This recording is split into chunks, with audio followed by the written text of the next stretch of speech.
Salve.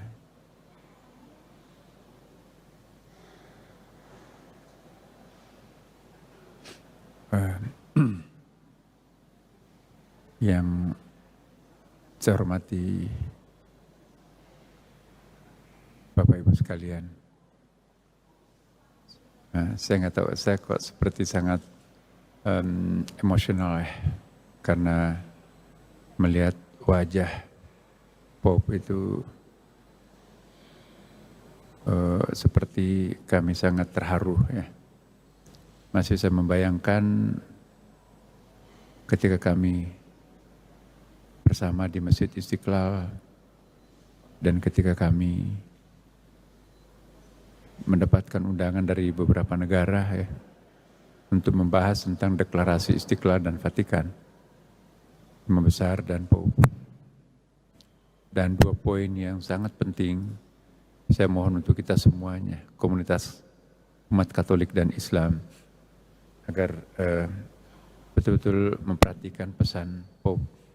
Yang pertama, betapa perlunya mengedepankan dialog, perdamaian, bukan dengan cara-cara kekerasan, karena kekerasan tidak akan pernah menyelesaikan persoalan secara konstruktif. Yang kedua, ini yang sangat baru,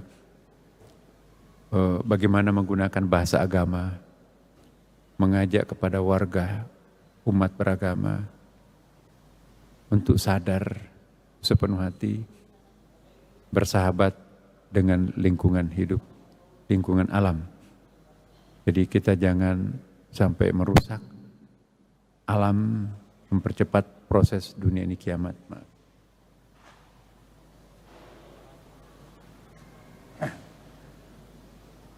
Kita ditinggalkan oleh orang yang salah seorang terbaik dunia sekarang ini.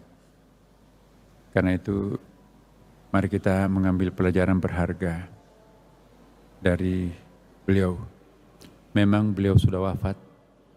Ya. Orang bijak tidak pernah wafat, melainkan dia akan semakin hidup. Ya, seperti lilin yang menyala di dalam kalbu kita dan dalam pikiran kita masing-masing. Kemanapun kita pergi, di situ ada cahaya. Ya, tentu kita berdoa semuanya. Apapun agama kita masing-masing di sini, mari kita berdoa. Semoga orang-orang yang terbaik yang pernah mengabdi untuk dunia kemanusiaan itu, ya, mendapatkan tempat yang sangat-sangat layak di sisinya, dan kita yang ditinggalkan semuanya, semoga menjadi manusia yang benar, yang senantiasa mengindahkan tata krama, mendengarkan suara-suara hati nurani. Dan yang terakhir, kesan saya pribadi kepada mendiang almarhum adalah ketika saya berjabat tangan, tidak mau melepaskan tangan saya, kencang banget. Ya.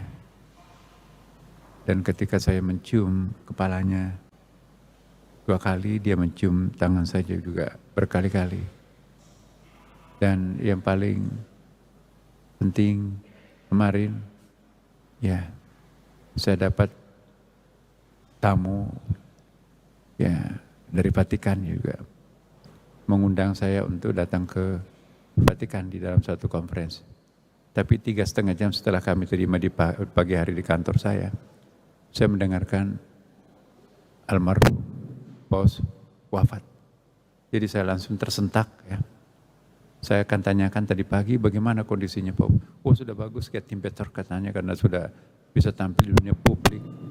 Tapi mendengarkan kabar itu betul-betul saya tersentak. Banyak sekali koeksidensi yang positif. Beliau masuk rumah sakit karena sakit. Pas hari itu juga saya masuk rumah sakit. Kaki saya tergelincir putus.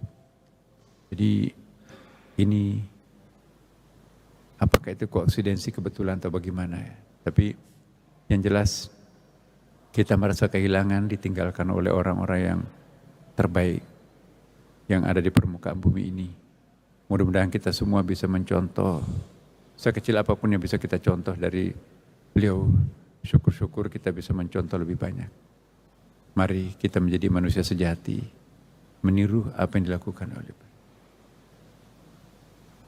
saya selaku pribadi maupun sebagai Imam Besar Masjid Istiqlal Jakarta, maupun juga sebagai Menteri Agama Republik Indonesia, ya, mewakili komunitas kami mengucapkan, ya, tentu selamat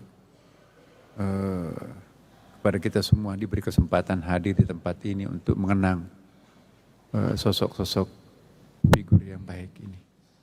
Dan tentu kami semuanya juga ikut berduka dan kita semua berduka dengan kepergian orang yang kita cintai ini.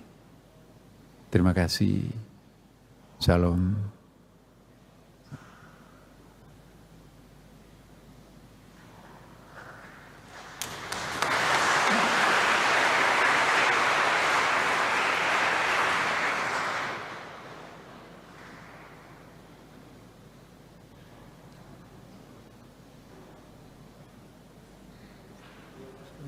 Download Tribun X sekarang, menghadirkan lokal menjadi Indonesia.